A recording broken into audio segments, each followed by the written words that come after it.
Hello, नमस्ते प्यारे विद्यार्थियों और प्यारे दोस्तों। आप सभी का स्वागत है me and my two class के अंतर्गत।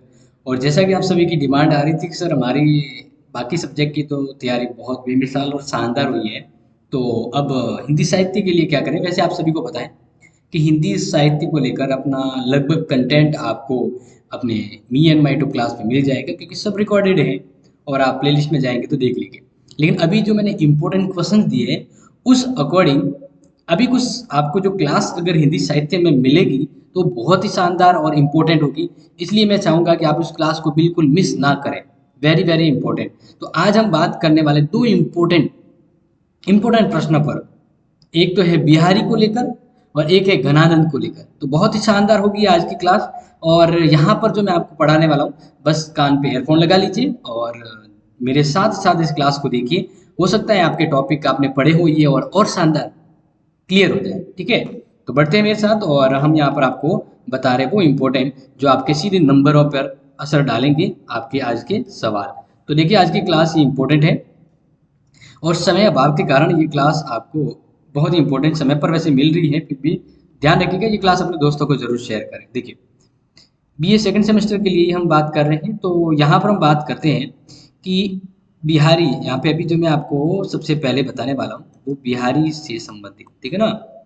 देखो, भाव पक्ष एवं कलात्मक पक्ष की दृष्टि से बिहारी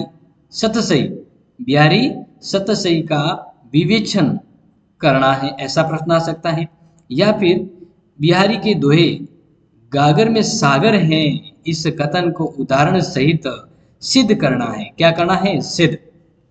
शानदार प्रश्न है प्यारे विद्यार्थियों, और ये मुझे लग रहा है एस आपके एग्जाम में संभावित है। तो देखिए, यहाँ पर हम आपको समझाने की कोशिश करेंगे जो पूर्णतः आपको समझना है। देखिए, काव्य के दो पक्ष होते हैं, एक तो होता है भाव पक्ष और एक कला पक्ष।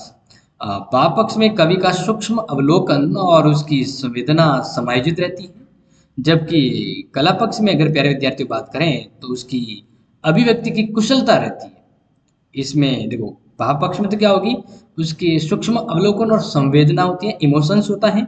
लेकिन कला पक्ष में उसकी अभिव्यक्ति की कुशलता होती है कि वो कैसे अपने आप को अभिव्यक्त करता है उन काव्यों में।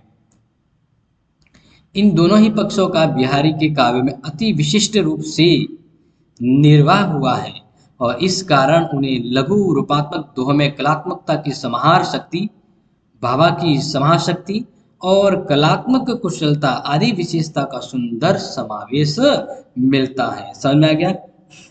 आगे बात करें तो देखिए, इन विशेषताओं से बिहारी का मुक्तत्व काव्य अनुपम काव्य सौंदर्य से मंडित दिखाई देता है। तो अब बढ़ते हैं शानदार टॉपिक पर, क्योंकि ये इस बड़े प्रश्न का परिचय हो गया। क्योंकि बड़ा प्रश्न आएगा ना प्यारे विद्यार्थियों, 10 नंबर या प्रश्न जैसे आता है तो उसका पहले इंट्रो देना होता है। तो ये प्रश्न का इंट्रो एक उत्तर के तौर पे हो गया।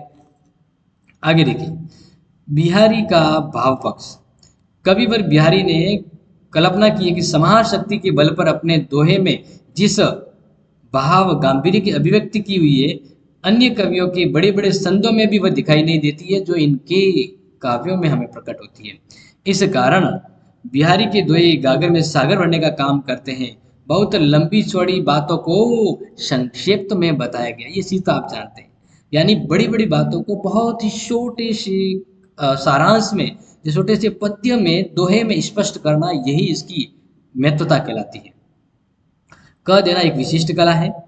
इसी संबंध में ये दोहा भी प्रसिद्ध है। देखिए, नन्ही परागु नन्ही मधुर, मधु नन्ही विकास ये काल, अली कली सी सो बंदियों आगे कौन हवाल। यानी इस छोटे से पद्य में इन्होंने बहुत बड़ी बातें जो कह दी हैं। इसी तरह एक और भी अगर दोहा ले इनका, तो भाव गंभीर के तौर पे है। फली काली फूल सी फिरतु जो विमल विकास, बोरतया हो ते चलत तो ही पियस ब्याह। यानी इन छोटे छोटे दोहों में अधिक भावाभिव्यक्ति के लिए कल्पना का समाहार, भक्ति और भाषा की समास शक्ति का आश्रय लिया गया है। इन दोनों ही शक्तियों में कविवर बिहारी ने बड़े विस्तृत प्रसंगों को कुछ गिने सुने शब्दों में प्रस्तुत करके भाव गांधीर्य का परिचय दिया है। मतलब देखिए, ये होता है ना कि एक हिंदी का जैसे एक साइंस कह लीजिए कि बहुत ही बड़ी बातों को, बहुत सी बड़ी बातों को बहुत छोटे से काव्य पद्य में समेट लेना, ये एक कला, एक विशेषता होती है। इस प्रकार ये दोहा देखिए, जिसमें राधा और कृष्ण की रागात्मक स्थिति का चयन करते हुए बिहारी ने कितने प्रसंगों का समावेश किया। देखें, डिगत पानी डुगलात गिरी, लख जब ब्रज बेहाल, कोप किशोरी दर्श के खरेल जाने लाल। यानी उपर्युक्त दोहों में कृष्ण द्वारा ब्रज की रक्षा के लिए गोवर्धन पर्वत उठाने की जो घटना वर्णित है, लेकिन राधिका की ओर देखने से उसका हृदय में प्रेम का उद्रेक होने लगा है, तो उत्पन्न होने लगा है, और सात्विक भाव से रोमांस के कारण उसका हाथ डगमगाने लगा है।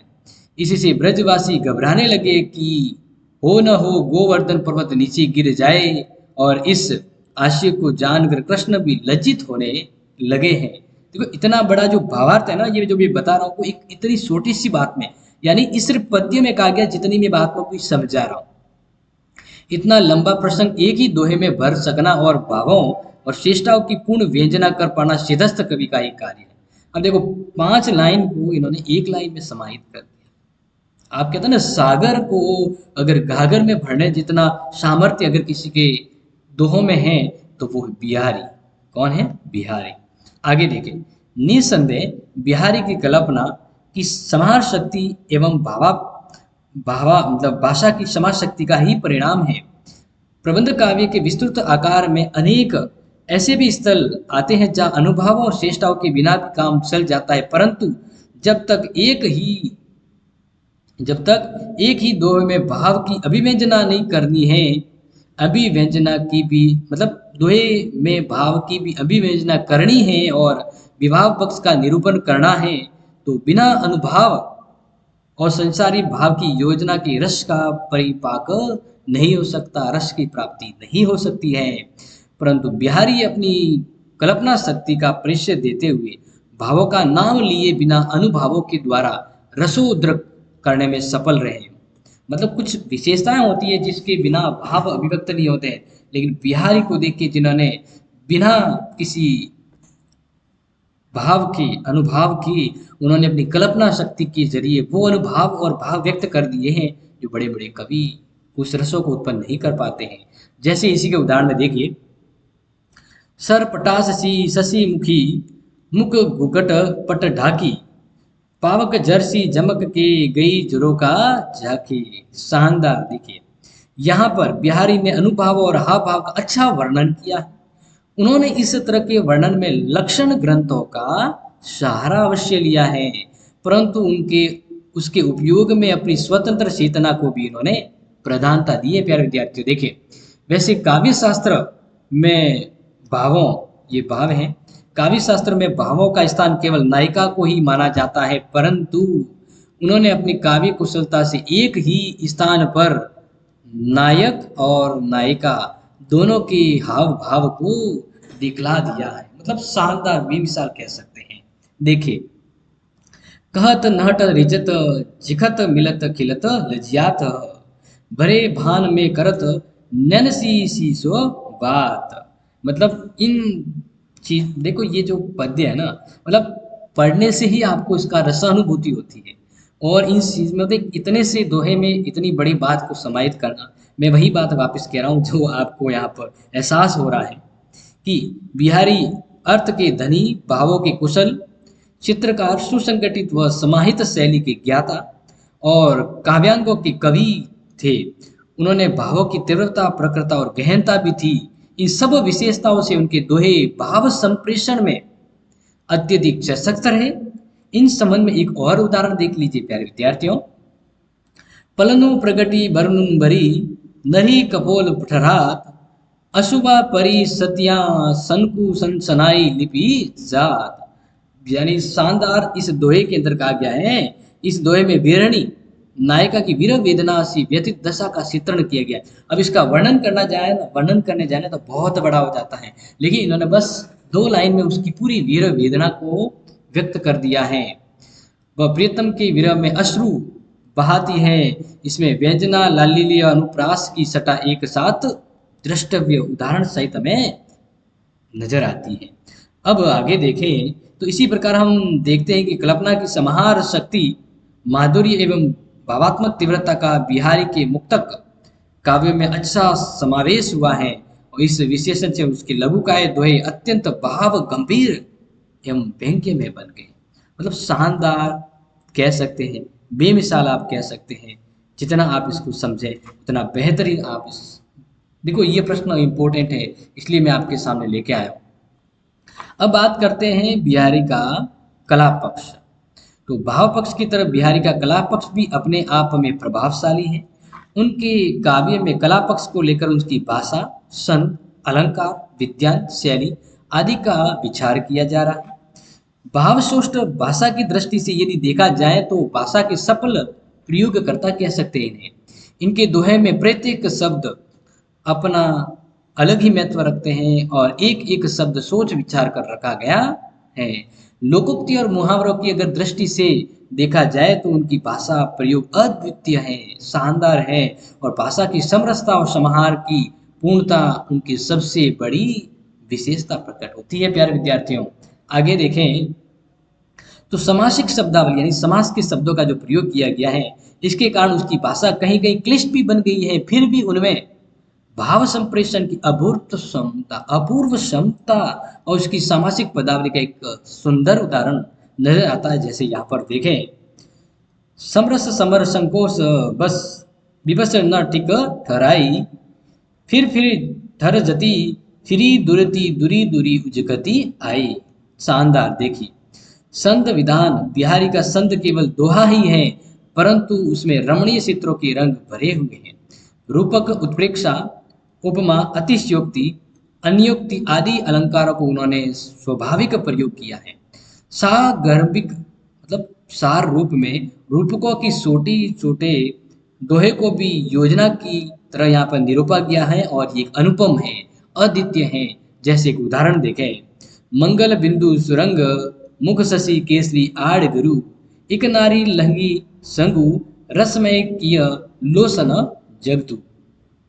देखिए, इस दोहे में नायिका के ललाट पर लगे हुए लाल बिंदु में मंगल का और मुख में चंद्रमा का, केसर की पीली आड़ में बृहस्पति का और नाड़ी में मतलब नारी में नाड़ी का और नेत्रों में जगत का आरोपण करके सृष्टि का सुंदर और सजीव सार रूपक उपस्थित वर्णन किया है। मतलब पूरे के पूरे इस संसार को, इस मंडल को उन्होंने सिर्फ 2 लाइन में समेट लिया है। तो ये विशेषता को लेकर हम क्यों ना कहें कि बिहारी ने सागर को एक घाघर में भर दिया है। शानदार, समझ लीजिएगा। ये मैं आपके कमेंट ना देखूं प्यारे विद्यार्थियों, लेकिन ये पढ़ के है ना मेरे अंदर भी वो भाव, वो कलात्मक पक्ष नजर आ रहा होगा आपको, या आपको खुद एहसास हो रहा होगा कि कितना इंपॉर्टेंट है। आगे देखें, इसी प्रकार एक अन्य उदाहरण जिसमें भगवत भक्ति के लिए मन सदन को पवित्र रखने की प्रेरणा की गई है। तो लगियो मन सदन में हरि आवे किनी बाट, हरि आवे किनी बाट, विकट जटे ना लघु निपट खुले न कपट कपाट। यहाँ पर अलंकार योजना बिहारी ने सुंदर उत्प्रेक्षा की है। उसके द्वारा श्रृंगारित भावनाओं का एक रस सरस मतलब बहुत ही शानदार सरस परिचय भी दिया है। श्री कृष्ण के रूप सौंदर्य पर की गई उत्प्रेक्ष द्रष्टव्य भी अगर आप देखें तो देखिए, सौट ओढ़े पीत पट श्याम सलोन गात, मनो नीलमणि सेल पर आयत प्रयो प्रभात। अब यहाँ पर देखो, चित्रोत्तम और अलंकार के रूप विधान बिहारी की भाभा की विशेषता है, भाषा की विशेषता है, जिनमें हृदय स्मृति भावों को गुंफन हुआ है और जड़ प्रकृति और चेतन जगत के साथ मानवीय भावों की सृष्टि करने में उन्होंने अपनी सरलतम श्रेणी का परिचय दिया है। यानी बहुत सी बड़ी सी बातें और महत्वपूर्ण बातों को उन्होंने सिंपल एक एक काव्य में लगा दिया है। आगे देखिए, यहाँ पर जाने, कहलाते कही बसत अहि मयूर मृग भाग, जगत तपोवन सो कियो दीर्घ दाग निधांग। यानी इस शैली विज्ञान में बिहारी ने समाज शैली के बल पर नायक नायिका की विशिष्ट चेष्टाओं और क्रियाकलापों का सुंदर चित्रण किया है। लघुकाय दोहे में इस तरह का चित्रण कहीं नहीं मिलेगा सिवाय बिहारी के। यानी इस छोटे से दोहे में उन्होंने काफी शैलियों के साथ नायक नायिका की जो चेष्टा है वो क्या चाहती है, उनके क्रिया पक्ष का बहुत ही सुंदर भाव अभिव्यक्त किया है। यह बिहारी के काव्य की कलात्मक विशेषता आपके सामने आती है। आगे देखें, जैसे बतरस लालस लाल की मुरली घरी लुगाए, स करे मोहनी हसे, दैन कहे नटी जाए। वस्तुतः बिहारी का मुक्तक काव्य इसकी सरस और मधुर भावपूर्ण ललित कृति है कि उसमें सद्य रसा यानी स्वाभाविक रसावाद हो जाता है, यानी पढ़ने से ही रस का अनुभव हो जाता है। इस पर जितनी भी विवेचना की जाए वह अपूर्ण रहती है, यानी जितना भी निष्कर्षण किया जाए उसको पूरा भाव अभिव्यक्त नहीं होता है, वो सब रसानुभूति यहाँ पर हो जाती है। आज तक बिहारी के काव्य सागर के भाव रत्नों को ग्रहण करने की विधि चेष्टा की गई है, फिर भी उसका भंडार असूक्ष्म है। इतना ही नहीं, बड़े बड़े आलोचक का भी गर्व भी उनकी पूरी तरह से समीक्षा नहीं कर पाया कि आखिर में उनके भाव, उनके पद्यों में क्या समीक्षा है, मतलब क्या वो भाव व्यक्त करना चाहते हैं। इस स्थिति का परिचय अनुमान के आधार पर स्वयं बिहारी ने ही दिया है। लिखन बैठी जा की सभी, गही गई गर्भ गरु गगरू, भय न केत जगत के सतुर चितेरे घूर। इस प्रकार हम देखते हैं कि बिहारी के दोहे भावपूर्ण, व्यंजना शक्ति से ओतप्रोत है और गंभीर व गहन अर्थ की घोतक और पूर्णतया कलात्मक है। उसकी सतसई के संबंध में घाघर में सागर भरने वाली कहावत एक दो नहीं बल्कि सभी दोहों में हमें चित्रात होती है। यानी जितने भी दोहे मैंने आपके सामने रखे ना, सब में यही भाव चेष्टा की जाती है और यही अनुभव होता है कि उन्होंने घाघर में सागर भर दिया है।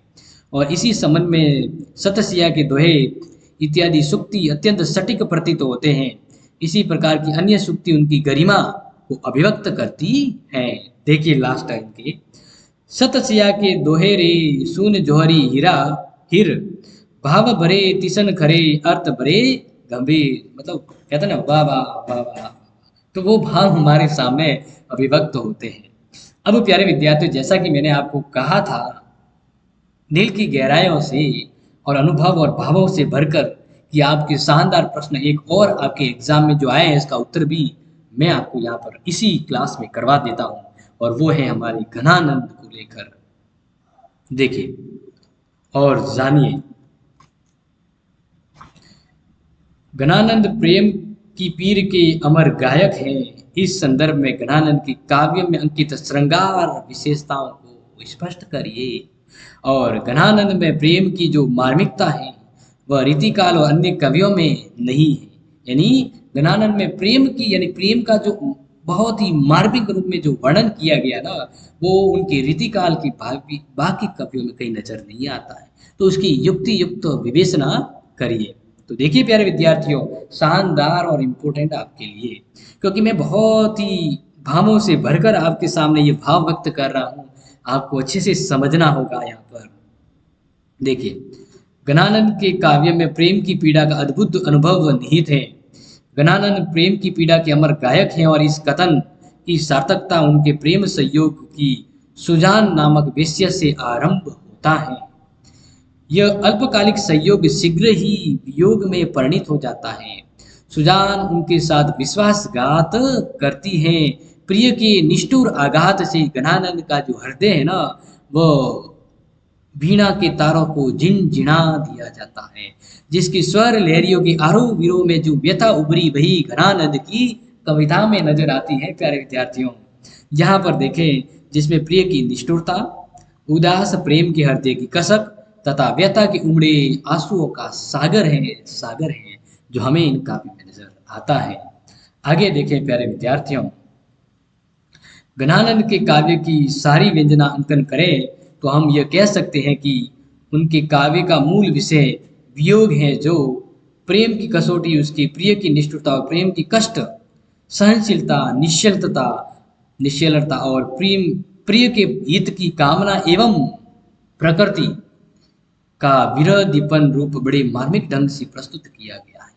घनानंद की प्रेम संबंधी धारणा बड़ी सात्विक और सरल है और प्रेम पालन में तो कपटी ही चिंतित रहते हैं। इतना निश्चल प्रेम आप कहीं नहीं देख सकते जो यहाँ पर हमें भावों से भरा है। ये भाव जो घनानंद के भाव हमें व्यक्त करता है। प्यारे विद्यार्थियों, आगे देखें तो देखिए एक दोहे के साथ, अति सुंगो स्नेह को मार्ग है, न जहाँ सेकू सयान बाक नहीं, तहे चाचो चले तजी अपुन अपो, झिझके कपटी जो निजाक नहीं, निजाक नहीं। देखो अब आगे देखें, इसके संयोग पक्ष को देखते हैं पहले। गणानंद के काव्य में संयोग का चित्रण अल्प है, जिसमें स्पष्ट प्रतीत होता है कि शायद उन्हें सुजान का शारीरिक सामीप्य कम प्राप्त हुआ हो। देखो ये प्रेम वियोग के बारे में बहुत ही मजेदार है यहाँ पर, कि उन्हें सुजान से शारीरिक सामीप्य यानी सुख है वो कम प्राप्त हुआ हो, हुआ तो पर हुआ अवश्य है। ऐसे पर्याप्त मादक चित्र उनके काव्य में बिखेरे पड़े हैं, और संयोग सुख का उल्लास देखिए, जिनमें रोम रोम आनंद और उमंगों से सिक्त है। और यहाँ पर ये पद्य देखें, बोलत बधाई दोरी दोरी की सिगले दृग, दशा शुभ सुगनोती निके इन्हें पड़ी हैं, कचोरी के तरकी मिले सरकी उरोज भुज। अब आप जानते हैं इन शब्दों को। फरकी सुजान सोप सुलहु मही महा बड़ी है, उनकी प्रेयसी सुजान अनिधि सुंदरी है, जिसका रूप क्षीण प्रति क्षण बदलता रहता है। राबरे रूपरे रीति अनूप, नयो नयो लागत जियो जियो निहारियो। यानी जितना जितना मैं जितनी बार देखूं वो सुंदर सुंदर और बड़े ही निहार सी नजर आती है। यानी होता ना कि एक प्रेमी अपनी प्रेमिका को जब देखता है तो उसकी किस किस सौंदर्य, उसके अंगों को देखकर कितना अभिभूत होता है, और जितनी बार वो उसे देखता है उतनी बार उसे नया नया लगता है। वो प्रेमिका उसको जितनी बार देखता है उतनी ही बार एकदम नहीं लगती है जैसे आज ही नजर आई हो। तो ये प्रेम में प्रेम का जो पीड़ा है, यानी प्रेम में जो पड़ा है, उसकी भाव को तो अब वही समझ सकता है जो प्रेम की इस लहरों से बहकर आगे निकला है। आगे देखें, इस प्रकार गणानंद के काव्य में वासनामय इंद्रिकता का भी अंकन हो। यानी देखो इसको अगर मैं खोल के बताऊं ना तो इतना मतलब वासनामय इंद्रियों का यहाँ पर वर्णन किया गया है, जिसकी कल्पना हम यहाँ पर करना भी नहीं समझ सकते, उचित भी नहीं है। वैसे मैंने कुछ अंडरलाइन किए, वहां से आप समझ सकते हैं। संपूर्ण प्रेम लौकिक है, परंतु अश्लील और कामुकता का निरूपण नहीं है। आगे देखें, संयोग पक्ष की बात करते हैं। तो संयोग के वियोग के कवि जीवन का स्थायी तत्व तो वियोग है, यानी जब बिछड़ता है और बिछड़ने का जो भाव जो आता है वो वियोग है। अल्पकाल संयोग जो अस्थायी रूप से आया था,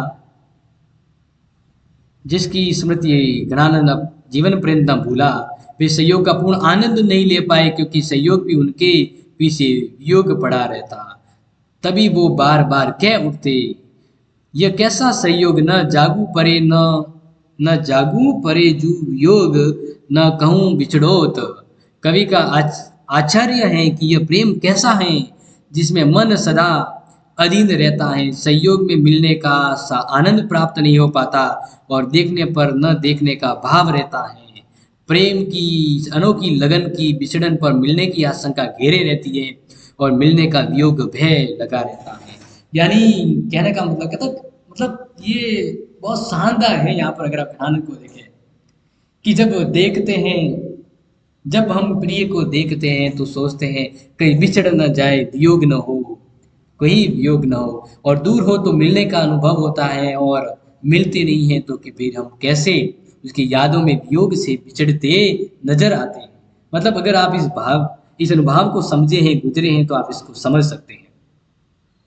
हिलग अनोखी कहूँ, हिलोग अनोखी कहूँ हूँ, धीर धरत मन परी पूरे, हिय में धरक जागी रहे, मिले हूँ मिले न सुख पाए, फलक एको, निपट विकल अकुलानी लाग्यो रहे। देखे प्यारे विद्यार्थी, यहाँ पर अब वियोग प्रेमी की बात करते हैं। वियोग यानी बिछड़ना। तो देखें, वियोग प्रेमी की परख और सत्यता की कसौटी पर जांच वियोग के समय ही होती है, ऐसा कवि कहता है। यानी कवि कहता है कि प्रेमी का तभी पता चलता है जब वह वियोग यानी दूर होता है और उसको वियोग में तड़पता है, तब उसकी परख निकलती है कि वो सच्चा प्रेमी है या नहीं। गणानंद स्वच्छंद धारा के कवि हैं। उन्होंने शास्त्रीय परंपरा के अनुसार अपने काव्य का सुंदर चित्रण किया है, परंतु उनके काव्य में विरह की समस्त व्यथा और दशा और स्थितियों का सहज स्वाभाविक अंकन हुआ है, स्वाभाविक चित्रण अंकित हुआ है। समझ रहे कि नहीं प्यारे विद्यार्थियों, यहाँ पर बहुत ही भावों के साथ मैं ये भाव आपके सामने रख रहा हूँ। प्रथम दर्शन के बाद नायक की क्या दशा है उसका सुंदर चित्रण भी प्रस्तुत है। देखिए, निरखी सुजान प्यारे राबत श्रित रूप, बाबरो भयो है मन मेरो न सिको सुने। प्रिय के दूर चले जाने पर उसकी प्रतीक्षा में प्रेमी की आंखें झूर रहती है। तेरी बाट हेरात निरात हो पिराने पल, व्याके रे विकाल नैना तारी नपी रे। मतलब जब आपका प्रिय है वो अगर आपसे दूर चला जाता है तो उसकी प्रतीक्षा में, इंतजार में आप इंतजार करते हो, और जब वो नहीं आती है या नहीं आता है तो उसके इंतजार में आके देखिए देखिए पलकें सूख जाती हैं, झुक जाती हैं। ये प्रेम का ये वियोग है वो बड़े शानदार भावों के साथ यहाँ पर प्रेमी के इस महान कवि घनानंद ने आपके सामने रखा है और मैं यहाँ पर आप प्रस्तुत कर रहा हूँ। देखें, विरह की अत्यंत विभूति होने पर घनानंद की अत्यंत करुणामय अवस्था हो जाती है। जब प्रेम बिछड़ता है और वियोग के भाव से आप घेर जाते हो तब वो क्या करुणा होती है, क्या भाव होता है, वो ओतप्रोत से घनानंद ने वर्णन किया है। केवल आशा की किरणों के सहारे ही उसकी जीवन प्राण स्थित रहते हैं कि आएगा आएगी, और इसी आशा के साथ वो जीवन बिताता है। ज्ञानंद के प्रेम में कृत्रिमता से भरे स्वाभाविक व सात्विकता है, जिनमें अपनी प्रेयसी सुजान के विरह के जागृत हृदय की उद्गाम आकांक्षा उत्कृष्टता का प्राधान्य है। उनके बारे में आचार्य रामचंद्र शुक्ल ने भी ठीक ही लिखा है। ज्ञानंद ने तो न तो बिहारी की तरह ताप को बिहारी मन से मापा है और नहीं बाहरी उछल कूद दिखाई है, यानी पूरी तरह से इस प्रेम की भाव भंगिमा में बंधे रहे हैं। नेक्स्ट बात करते हैं स्वाभाविकता। तो घनानंद के सहज प्रेम और उसकी भावुकता पर उनके साथ हुए विश्वासघात का कदापि प्रभाव नहीं पड़ा। अब वो अपने प्रेम को उद्गारित करते रहे। होता है ना कि जैसे आपको कोई धोखा दे जाए तो आप उसके बारे में फिर कहते हैं ना कि ये तो धोखेबाज थी या धोखेबाज था, फिर अनाप शनाप गलत कहते हो। तो वो चीज यहाँ पर घनानंद के साथ हुआ है, प्रेम छल वो से वियोग की ओर छोड़ के चली गई, लेकिन घनानंद ने वो चीज यहाँ पर व्यक्त नहीं की है। उन्होंने बस वियोग और पीड़ा के बारे में और प्रेम के बारे में वर्णन किया है। प्यारे विद्यार्थियों, अगर आप ये क्लास देख रहे हैं ना तो समझ रहे होंगे मैं क्या भाव व्यक्त करना चाहता हूँ। चाहो अनजानो, चाहो न चाहो जान प्यारो पे, आनंद पर घन रीति प्रीति रीति विषुम सो रोम रोम रही। मोती रूम एक तुम्हें सो सम अनेक, आई कहाँ कहूँ संधि सकोरन की कवि। देखिए, अब प्रिय की निष्ठुरता के बारे में जाने। कवि घनान का प्रेम कठोर हृदय निष्ठुर विश्वासघाती है। प्रेम कठोर है, हृदय उनका निष्ठुर है, भाव जागृत नहीं हो रहा है उनमें प्रेम का, और विश्वासघाती भी है। वह घनानंद की करुण में दशा का अवलोकन करने पर भी नहीं पसीजता, यानी घनानंद इतना प्रेम में वियोग में पसीज रहा है, दुखी है, लेकिन फिर भी उसकी प्रिय का उस पर ऊपर कोई भाव या हृदय नहीं पसीज रहा है, कि नहीं करुणा दिखा रही है। प्रारंभ में तो मीठी मीठी बातों में फंसा लिया, बाद में पूर्ण रूपेण भुला दिया। ये भुला देने वाली तो चीजें बड़ी मजेदार होती हैं। आगे देखें, भय अति निष्ठुर मिटाए परी पहचान डारी, यही दुख हमें जग लागियो हाय हाय है। यहाँ दुख अब रह रह कर घनानंद के हृदय को जलाता है, एक अजीब सी बेचैनी पैदा करता है। घनानंद की ऐसी दयनीय अवस्था को देख कर उसके प्रिय का हृदय भावुक नहीं हो पाता है। यानी अगर आपका प्रिय आपके सामने है और आप उस के वियोग में बिछड़ रहे हैं, विलाप कर रहे हैं, और फिर भी आपका प्रेमी आपके इस वियोग को देखकर, अगर आपके इस वियोग आपके इस भाव को देखकर उसका दिल पसीज नहीं रहा है, तो वो क्या प्रेम और क्या वियोग होगा, आप उसकी कल्पना करें। देखिए नेक्स्ट, प्रिय हित की समता। घनानंद का संपूर्ण काव्य निरूपण प्रियतम की कठोर मानसिक निष्ठुरता और शिकायतों से परिपूर्ण है। वह अपने प्रियतम से कुछ कहने की तो बात बहुत परे है, वह उसके स्वप्न में भी अनिष्ट विचार नहीं कर सकता। भले ही इसका दिल तोड़ के जा रही हो या दूर हो, उसके वियोग से उसका हृदय पूर्ण में नहीं हो रहा हो, लेकिन घनानंद है, एक शब्द भी उसके गलत नहीं का उसके बारे में कि ये तो वो है, ये है वो है। ये तो एक प्रेम है प्यारे विद्यार्थियों, निस्वार्थ प्रेम की सोड़ चले जाओ, लेकिन भाव प्रेम बड़ा ही अलग अनुभव होता है। प्रिय जहाँ भी रहे सदैव प्रसन्न एवं सुखपूर्वक रहे, यही ज्ञान की सर्वोच्च प्राथमिकता सुगमता है। कहने का मतलब यहाँ पर कहता है ना कि आपका प्रेम दूर चला जाए, अगर आप सच्चे प्रेमी हो तो यही कहोगे, जा तू जा, जहां भी जाए खुश रहना, आबाद रहना, मेरी शुभकामना तेरे साथ है। ये प्रेम ही नहीं, ये सच्चा प्रेम नहीं तो क्या है। भले ही मेरे साथ न हो, तू जहां जाए सुख और खुश से रहना, यही सर्वोच्च प्राथमिकता और शुभकामना है। वास्तव में घनानंद, आपको पढ़कर मैं भी प्रेम से विभोर हो गया हूँ। और प्यारे विद्यार्थियों, आप समझ सकते हैं कितना शानदार ये है। और ऐसे प्रश्नों का उत्तर देने में क्या कोई शब्दों की कमी रह सकती है? ना जी ना, ना जी ना। आगे देखें, अगर स्मार्ट बोर्ड होता ना तो मेरे भावों से आप और अच्छे से समझ जाते कि क्या भाव यहाँ पर व्यक्त किया गया है। देखें, जानत निके रहो तुम्हें छाड़ कहाँ पे, असीज हमारी लीजियो झूम। यही भावनाएं भारतीय प्रेम की सुंदरता और दृढ़ता की मिसाल है जो यहाँ पर कही गई। गणानंद ने अपने प्रिय की सभी परिस्थितियों में तथा और विभिन्न कष्टों को सहन करने के पश्चात भी कभी स्वप्न में भी प्रिय की दुख की कल्पना नहीं की है। नहीं कि वो मर जाए, उसके साथ ये हो जाए वो हो जाए, नहीं। यही तो प्रेम है। और ये प्रेम मुझे बहुत ही गहरा प्रेम नजर आ रहा है कि आपका प्रीतम आपसे विश्वासघात करके जा रहा है, लेकिन फिर भी आप कह रहे हो जहाँ श्री जा, जहाँ जाना चाहता है, जहाँ जाना चाहते हो, सुख रहना, खुश रहना, आबाद रहना। शानदार प्रेम की अभिव्यक्ति घनानंद ने कही गई है। भले ही मैं यातना सहूं, मैं दुख से वियोग हो जाऊं, मैं विहना में डूबा रहूं, मैं अवसाद में गिरूं, लेकिन मैं तेरे बारे में गलत सोच भी नहीं सकता। ये बात यहाँ पर होती है। आगे देखें, प्रकृति का उद्दीपन रूप प्रकृति व प्रेम का प्रगाढ़ संबंध है। प्रकृति संयोग काल में जितना सुखानुभव प्रदान करती है, विरह के समय उतना ही सौगुना कष्ट और आत्मिक दुख का संचार करती है। कोयल की वाणी और साधकों की पुकार कभी मधुरिमा घोलती है और आयुषी के प्रति घनान का आक्रोश दिखाई देता है। देखो, जब आप प्यार में पड़े हो ना तो हर एक चीज बहुत मधुरतम लगती है, दिल रोम रोम खुश हो जाता है। और उसी कोयल की वाणी, और कोयल कोयल की भी आपको मधुर लगती है, लेकिन यहाँ पर वियोग होने के बाद भी कोयल की वाणी हो या किसकी, फिर भी उसके प्रेम की पवित्रता देखो, उसे वह वाणी मधुरतम लग रही है, क्रोध के अलावा भी। आगे देखें, कारी कुरी कोकिल कहा कि मेरी काट तीरी, कुकी कुकी उबरू करे नो कीन कोरी ले, पेड़े परे पारी पापी के कलापी न शोध जो ही, चातक घातक त्यों ही तू कहे कान फोरी नहीं। ये भाव यहाँ पर मैंने आपको समझाया है।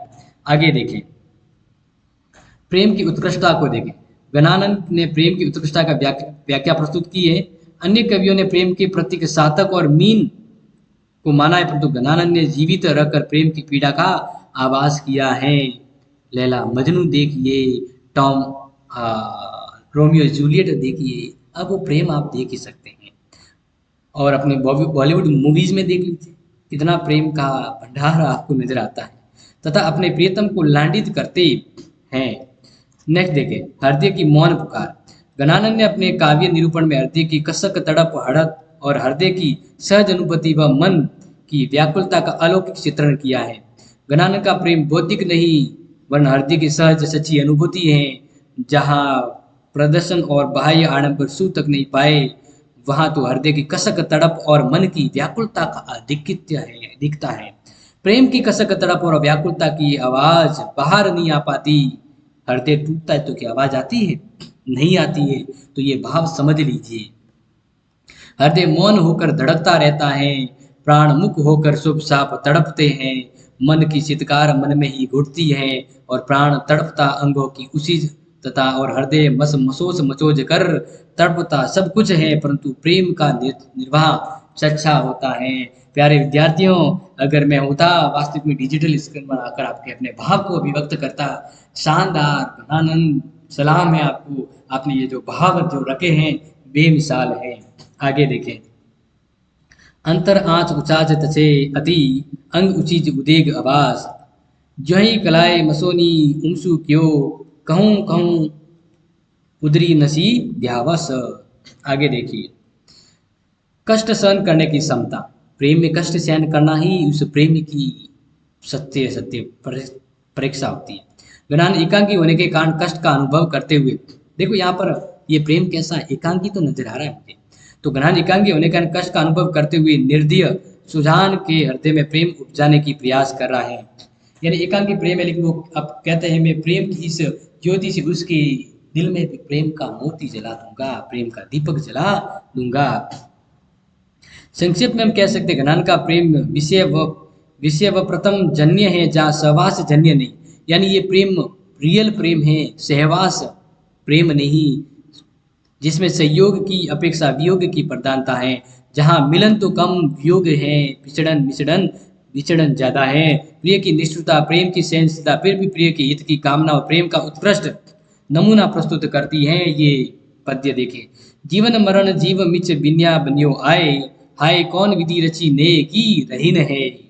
अंत में हम कृष्ण चंद्र वर्मा के शब्दों में कह सकते हैं, घनानंद का सारा काव्य सुजान की बेवफाई का शिकार होने के बलि सड़ जाने की कहानी है, जो आंसुओं में लिखी हुई एक भावों से गाई हुई ये व्यथा है। हिंदी कवियों के इतिहास में प्रेम की वेदिका पर इतनी बड़ी बलि नहीं सड़ी है जितनी यहाँ पर घनानंद की है। सच में प्यारे विद्यार्थियों, ये भले ही आपने परीक्षा के लिए पढ़ रहे हो, लेकिन वास्तव में आज इस भाव को पढ़ के ना मैं भाव विभोर हो गया हूँ भाव के साथ। अब क्या कहें इसके बारे में। यानी एक सच्चा प्रेमी ही इस प्रकार की बातों को यहाँ पर लिख सकता है। और अगर इस प्रकार से ये प्रश्न आता है जहाँ पर कहा जा रहा है, जहाँ पर इस प्रश्न में शुरुआत में कहा गया था, जो जैसे कि अभी मैं आपको यहाँ पर बताऊं, इस प्रश्न में जो कहा गया था वो ये था कि ज्ञानानंद प्रेम की पीर के अमर गायक है, तो क्या ना हो जिस प्रकार से ये भाव और भाव के साथ विभक्त पद्य यहाँ पर रखे गए हैं, इसलिए हम हकीकत में और वास्तव में कह सकते हैं कि बिल्कुल ज्ञानानंद प्रेम पीर के अमर गायक हैं। तो प्यारे विद्यार्थियों, मेरे साथ आपको ये इम्पोर्टेंट प्रश्न अपने परीक्षा के साथ और काव्य शैली को समझने का बड़ा आनंद आया होगा, और इस आनंद के साथ मैं आपको पुनः अगली क्लास में मिलूंगा। और मैं चाहूँगा अपने इस भावों को आपके साथ शेयर करते हुए कि आप इस शानदार बेमिसाल क्लास को अपने सभी दोस्तों को ज़रूर शेयर कीजिएगा। ठीक है जी, थैंक यू सो मच। जय हिंद, जय Bharat, thank you so much.